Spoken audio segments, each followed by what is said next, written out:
Welcome to Menopause Monday. So today I'm actually going to be talking about why French women seem or maintain a healthier weight than we do in the UK, in the States and in Canada.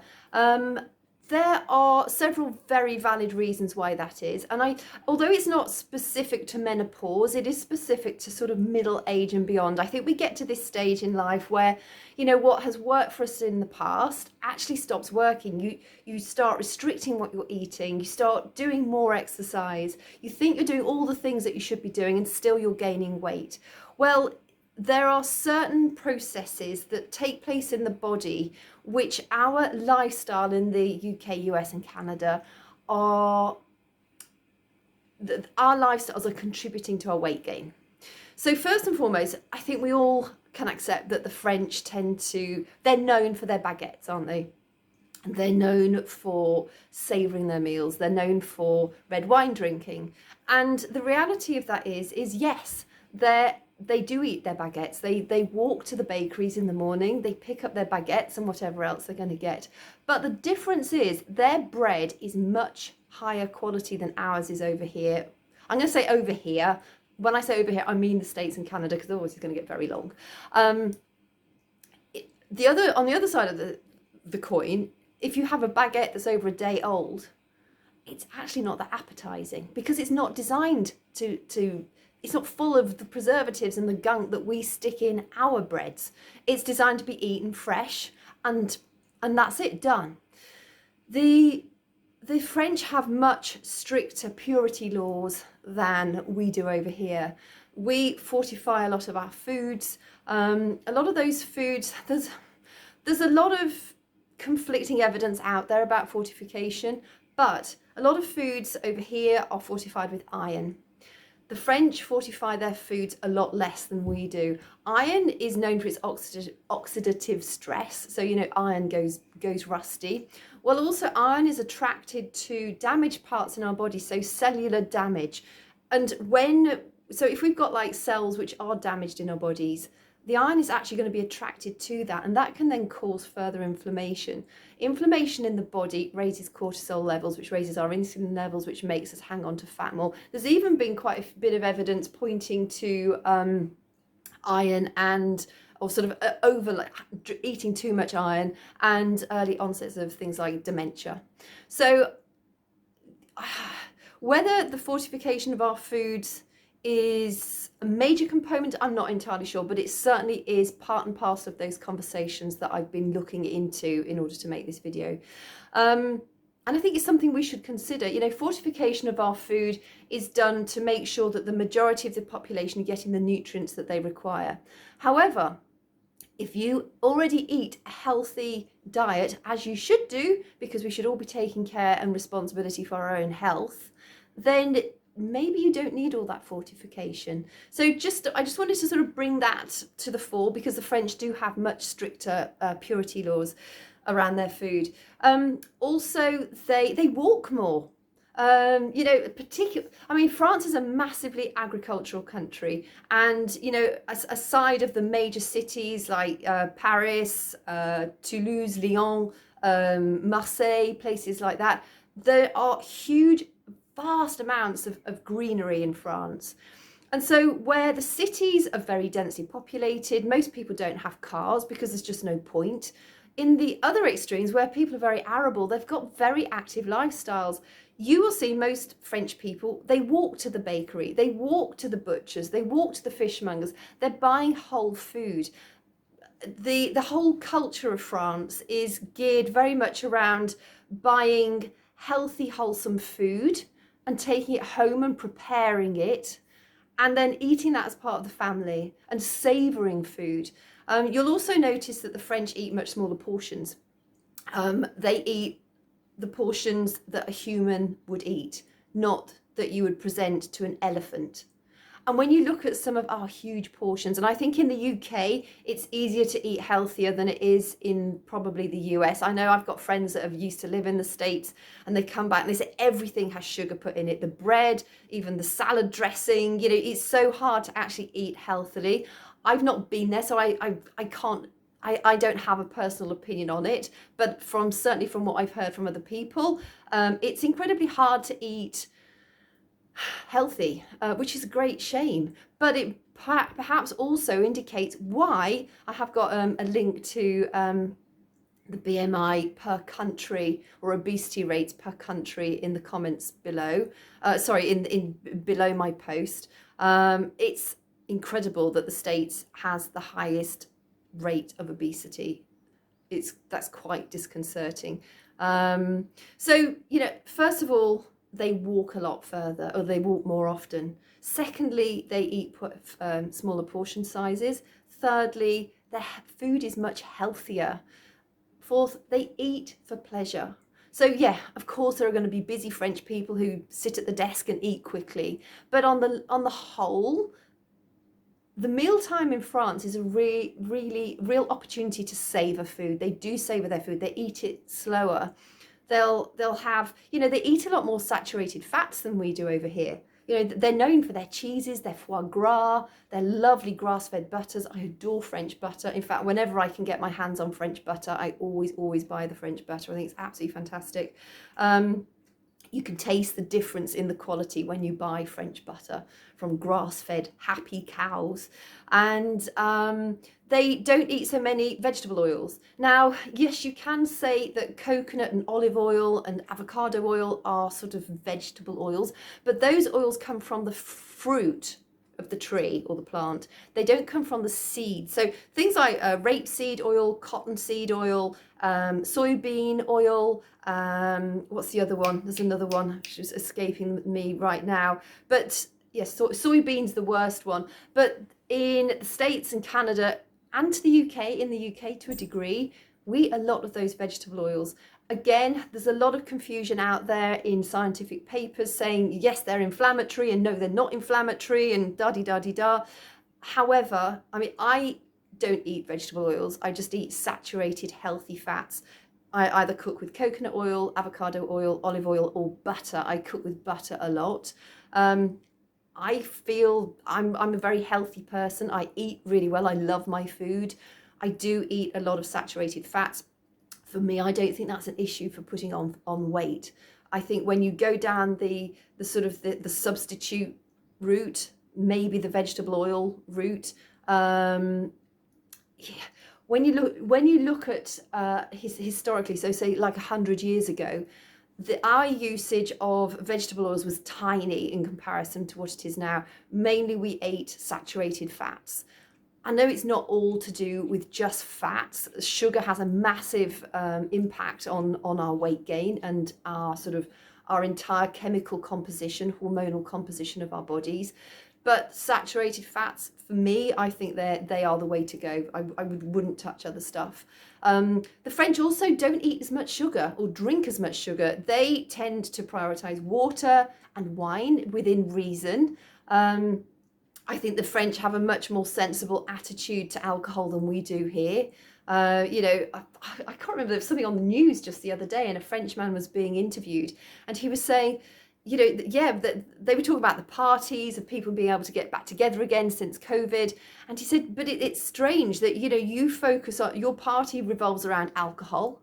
Our parties revolve around getting together and food. And alcohol, is part and parcel of that. But the point of the party isn't to go and drink a load of alcohol and get absolutely rat-arsed. Not saying that everybody gets rat-arsed, but the implication is that you go for the booze, not so much for the food and the community, whereas their entire philosophy is around the enjoyment of food together, and wine is an aspect of that in a lot of cases isn't abused as we do over here. They drink very few sodas. I know the French introduced a tax on fizzy drinks quite a few years ago. I can't remember the year actually, but they were right onto that bandwagon very, very fast, much quicker than we have been. So that's another thing to consider.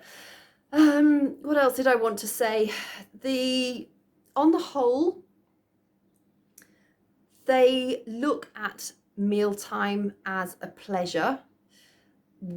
but they also make time for it. It's a very important component of their day, and they cook at home a lot more than we do. Again, there are some more statistics down below that share the comparison to how many people cook their own food from scratch compared to how we do. You know, I think it's so easy for us to go through, I don't know, you're rushed, you're late home, so you go through the drive-through, or you pick up a processed package of something that says healthy on the packet, and marketing is responsible for a lot of the misinformation out there. It's another story. Labels are so misleading. The French tend to buy food, they take it home, and they make it into a meal themselves. Again, that has a massive impact on how your body responds chemically, and whether you eat for nutrition or whether you're actually hanging on to fat because of the chemical reaction due to the fact that you've been eating the processed foods. So I think also, you know, in France, it's much harder to find a wide range of restaurants in a densely populated area. Over here in the States, Canada, you know, you Thai, Chinese, Indian, Korean, American, whatever it is, in a very, very densely populated area. Over in France, you don't get that. I remember when I used to live over there, and I was craving like a curry. It was just like, is there no Indian restaurant around here? And yeah, they are, but they're so spaced out. So, you know, they do very much focus on traditional cuisine. And I think, again, that it just goes down to they have a much more organic appreciation of food and the entire philosophy around eating and consuming food. So I hope that's been helpful. The last thing, they snack less. In France, there are even like government messages out there, government whatever they're called, and it says éviter de grignoter entre les repas, which basically means avoid snacking in between meals. I think here we've become used to this. You eat your meal and then you constantly graze. And then you might think you're hungry, you're probably thirsty, or you're probably bored, and you eat something else again. In France, it really isn't part and parcel of their daily to-dos to just snack. You know, if you go out all day long, you probably take your lunch. If you're out for a long, long time, you might even take an evening's, you know, meal type thing. But I bet also you take snacks. The French don't do that. Their snacking is tiny compared to our philosophy on snacking. You know, I know the little kids, it's called le grignotage, so it's a known thing. So the kids come back from school or play area or whatever, and they're allowed a little snack just to keep them going. And if they do snack, often it's like a piece of fruit or unsweetened live yogurt. Yogurt is a really important part of their diet, and we all know that live yogurt, which contains the right kind of healthy bacteria, is really important for our gut health. So yeah, I just wanted to sort of share that with you. It's my 2 pennies worth of my experience of living in France, but also doing some research behind the scenes and how it can apply to us as menopausal women wanting to get a different result from the activities that we are doing. And sometimes, yeah, I know there's a lot of resistance. You think, oh, I'm still doing the working out and I'm not eating the foods that I used to eat. And I think we have to take a really wide approach to this, and it's changing our philosophy around food, full stop. And it's also committing to, you might like certain things, but is that certain thing supporting your health? Is it helping you get the results you want? I know it's really easy to say, oh, I can't get rid of this belly fat. But honestly, what steps are you taking to get rid of that belly fat? And are you committing to getting rid of that belly fat long term? Because if you do, you'll get rid of it. And that doesn't include deprivation. It just includes eating the right things, minimizing the things that are going to encourage the storing of belly fat. It's not a hard process. I think we build this up into a monster in our heads. It's a few simple steps that you can take. And, you know, when you start to take those steps, it builds upon itself, because you start to feel so energized, you start to feel lean, you start to feel clean, you start to feel strong, your sleep improves, your anxiety will reduce, those mood swings, they will reduce or vanish. Menopause is a choice as whether we can navigate it successfully and feel like we're in the driving seat, or whether we get through it and just somehow survive it. You know, I'm a great proponent of the natural menopause. I've got nothing against people that take hormone replacement therapy. I think it's everybody's individual decision to do that. My experience of menopause has possibly been a more positive experience than other people who go down the HRT route. However, I always come back to the fact that with medicalized labor, child labor, you know, elective cesarean. Why? If you're healthy, we're designed to give birth to babies. There is so much evidence out there that's saying when we deliver a baby vaginally, our baby gets the right healthy bacteria from the mother by being delivered vaginally. When a baby is delivered by cesarean section, they don't get that flora in their gut that they should have. So there's a lot of scientific evidence out there pointing to the fact now that if you have a cesarean, your child has a higher rate or risk of allergies and gut related issues. And gut health is so tightly linked to brain health nowadays, and our immune system in general, and our mental health. But, you know, and again, I think menopause, my personal opinion, I know people will differ, and I completely respect other people's opinions on it. But if you can do it naturally, why not do it naturally? It's a few steps. I think the problem is we've become such a culture of pill poppers, and we've become such a culture of expecting somebody to come and help us and write us a prescription. You know, GPs, they hand out antibiotics to people with colds, knowing full well viruses do not respond to antibiotics, but it gets them out of the surgery quicker. It makes the people think they've got what they need, so they feel better, whether that's the placebo effect or quite what, who knows. But it's our society is endemic. It's endemic in our society that we need somebody to give us something in order to make us feel better. We can take so much control ourselves. And I know in some instances we do need that extra help, but in so many other instances we can do it ourselves.